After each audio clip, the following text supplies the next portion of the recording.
cidades, por causa de uns fios e postes, um dia cortam seus galhos. E é por isso que eu vou me embora, viver em campos livres, para que deixem meus braços tocarem o azul do céu.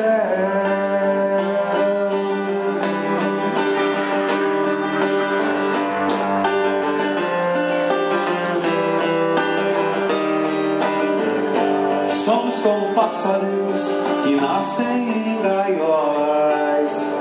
Um dia eles morrem sem saber o que é voar.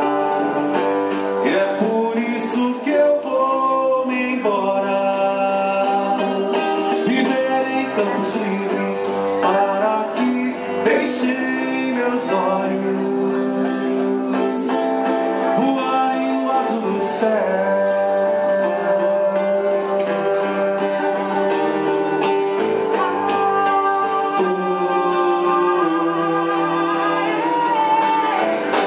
E é por isso que eu vou me embora, viver em campos livres, para que deixem meus olhos voarem no azul do céu.